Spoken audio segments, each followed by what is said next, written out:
Hey guys, it's Max Calendrillo. Today I have the man who's the secret reason, or at least partial reason, for the success of a lot of athletes and fighters. I have with me today Zane Summers, also known as SptZane. SptZane. Of course, thank you so much for being here. We're really looking forward to it. Before anything, tell us a little bit about yourself, your credentials, what you've done. Let them know who you are. So again, thank you for the opportunity. Of My course. name is Zane Summers. I'm from Athens, Ohio. Been in sport performance for about 15 years now. My credentials are through Exos Performance, Go to Locomotives, USA Boxing, a lot of different aspects. But had a little short stint in luxury fitness out in Long Beach, California. That's pretty dope. But always been a trainer, always been putting my heart and passion into this. So. Amazing, amazing. Now, I'm over here in Florida, Central Florida. There's a lot of great fighters over here and great talent, and they give you a lot of credit for what you've done. Can you tell us a little bit about what you do with pro athletes and pro fighters, boxers in particular? Well, that's the beauty of being this, God's blessed me with this opportunity with ProBoxTV. I get to work with the best athletes in the world, and not only athletes, the best boxers in the world. So it's a very diverse community here. Every athlete and every boxer is at a different stage, right? So you might, at 9 a.m., their fight might be a month out, where at 10 a.m., they might be 3 weeks out. So it's all about how you periodization the aspects of who needs what needs done, and trying to build on what the athlete needs from the past fight. So you may have an athlete, right, who has an asymmetry, so we might enter a pre-training camp or a pre-camp training. We might do, when an athlete's a month out, we've got a lot more conditioning. So here it's sun up to sundown, and I work with Mark Foray, so he's been helping me learn a lot, but he trusts me with a lot of things. So I get to really portray what I do. And in that, you get to see what you're about. You know, in sport performance, we've got a lot of different sports, right? But I think boxing's the upper echelon, and combatives it really tests who you are and what you know, and these guys risk their lives for you. So it's not so much just like a baseball game or a basketball game, right? These guys go out and truly risk their lives, and so that's why it's very, very important that I'm on top of my game every single day from sun up to sundown. You know, you sound really passionate about it. You also are very knowledgeable about this. Can you elaborate on how much you actually enjoy doing what you do? Because that's a pretty cool job. I mean, if you give someone the ability that you have, I'm sure many people will jump on the opportunity that you have. Can you tell us about how much you actually enjoy doing what you do as well? Absolutely. I think many might think they'd like the opportunity, but it takes so much time and energy that it might surprise you. You know, we have a lot, it's a big fitness industry right now, right? There's a lot of information on Instagram being pumped out at you at all times. You kind of have to decipher by what's good, bad, useful, and in boxing, you know, you can't necessarily just use all of the, you know, your standard academia of hypertrophy programs or periodization or underutilization. Personally, each athlete needs their own program, right? So everything is tailor-made to what that athlete has through proper assessments, making sure their nutrition.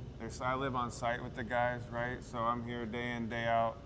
Each person comes in, and we have a strong team here of coaches and facilitators that press the line and making sure the athlete is staying on point with the goal they set, right? So, you know, we're all human beings, so having strays and having outside influence, it's gonna come. It's just about having a family that you love and trust, and treating them like a human, right? And not just treating them like a variable that makes money.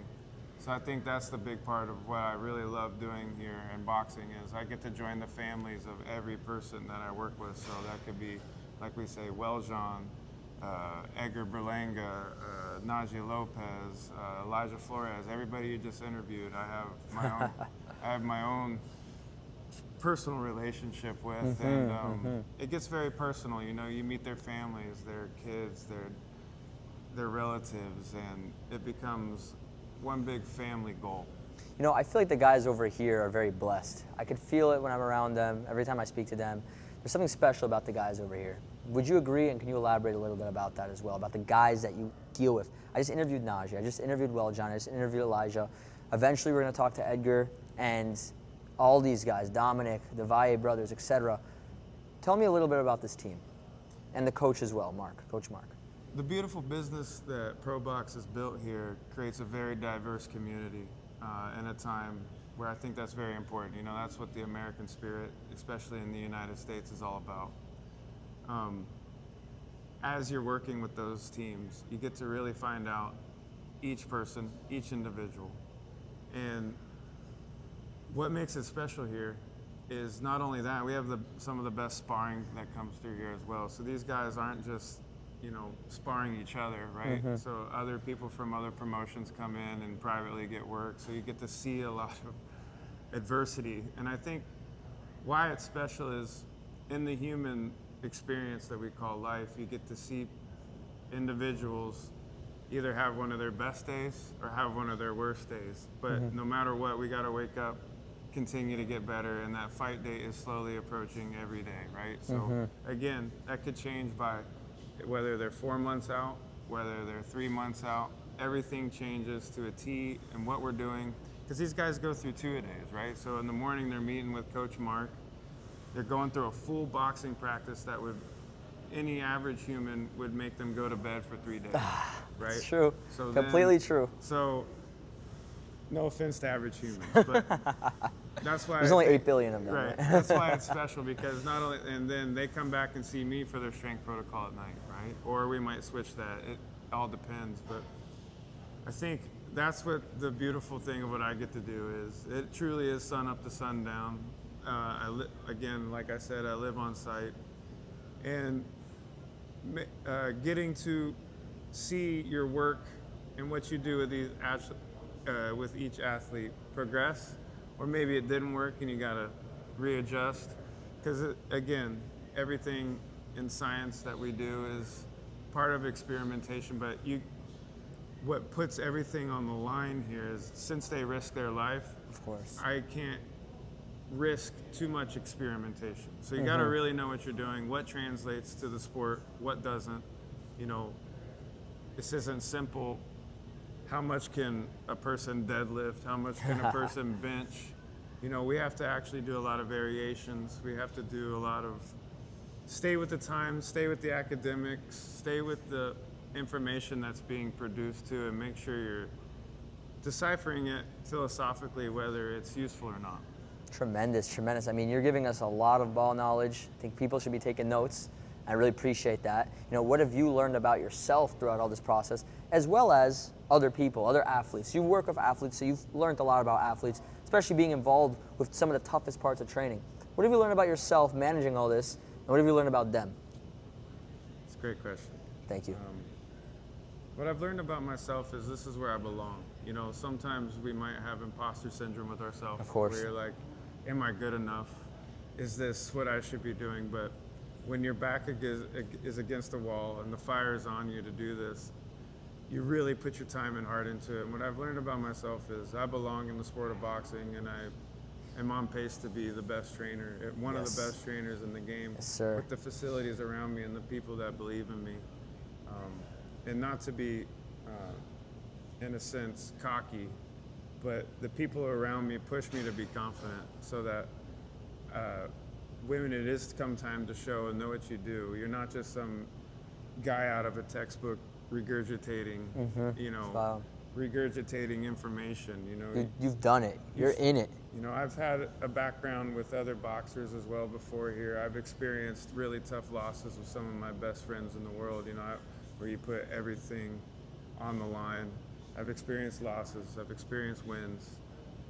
So just and everybody from my past is very happy for my new situation here, and they're rooting for me. So utilizing, and those people, you gotta understand those experiences and those lessons were truly the hardest moments of other people's lives. So going through the emotions with the people and those different athletes, and then collectively taking those experiences to now be who I am every day, it's the most valuable part to me, and everybody who's been a part of me in my journey is here with me today. So meaning in a figurative sense, subjectively or objectual. But anybody who's been a part of my journey in boxing and combatives in general sits with me here today, because I wouldn't be who I am if I didn't go through the lessons or the experiences with them, the losses and wins. So I love that. I absolutely love that. You know, this is where you belong. You have that confidence, but that confidence doesn't come from nowhere. You've seen the results.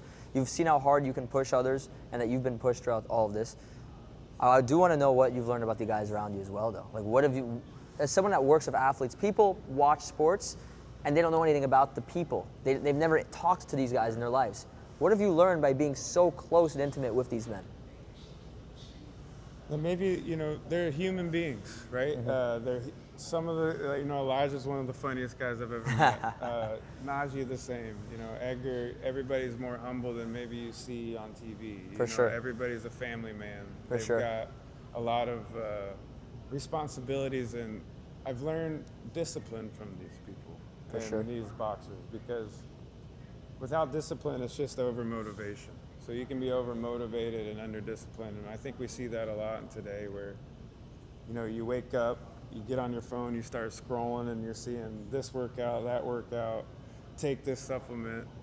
It's a lot of noise, right? And getting to see these guys and how they take all of that and take the gems from it, right? But also sift through it, and I've learned how to truly be disciplined in myself, you know, and really focus on what's important.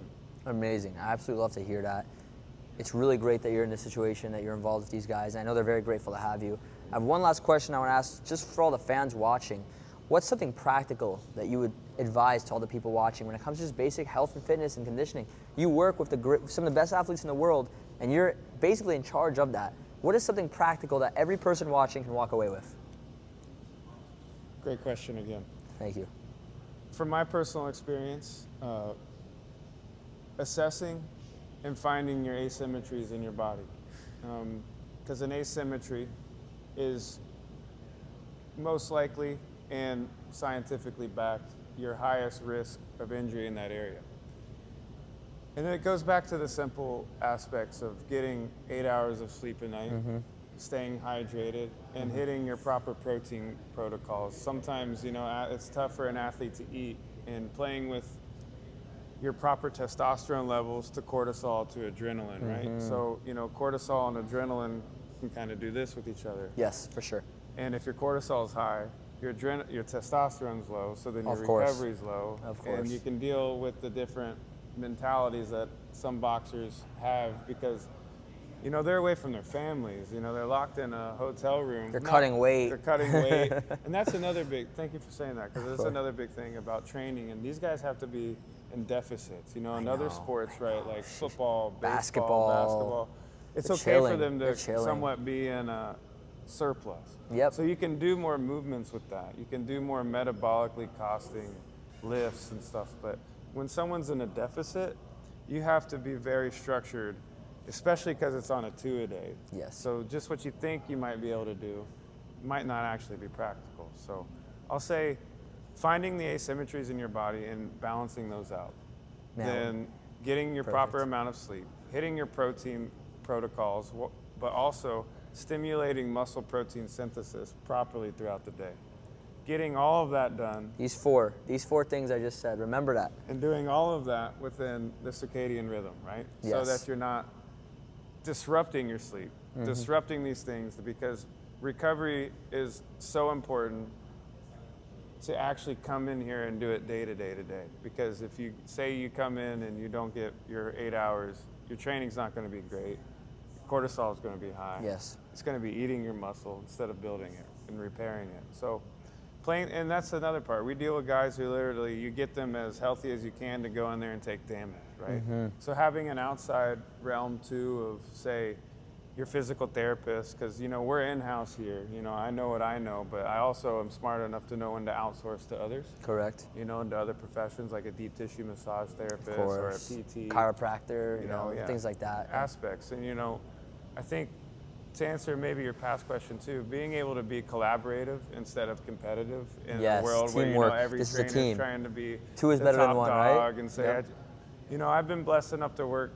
Some trainers only work with one boxer. You know, I work with the best boxers on planet Earth. Yeah, basically. To me, but also Some of the baddest men on the ProBoxTV, planet, right? you know, Baddest men on the planet.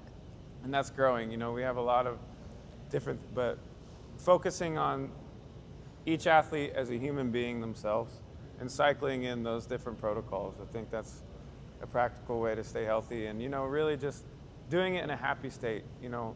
I love it. I love it. Well, you guys watching have no excuse now. You've been given what you've been needed. And we appreciate you so much, Zane. Where can everyone here find you on social media so they can stay up? We need to get you on a podcast or something, because I feel like you're an oracle of knowledge for this type of stuff. And I think guys like Andrew Huberman, Joe Rogan, and all these guys eventually can definitely benefit having you. So, well, you know, Joe Rogan's a big inspiration. I've actually worked with On It since 2010. I've been part of their group, you know. Oh, amazing. So, and all of that. But SptZane on Instagram. And look forward to the next podcast with that, and we can sit down. Yes, and maybe, sir. Max Calendrillo. knowledge. Yes, sir. Thank you so much, my friend. Max Calendrillo. See you guys soon.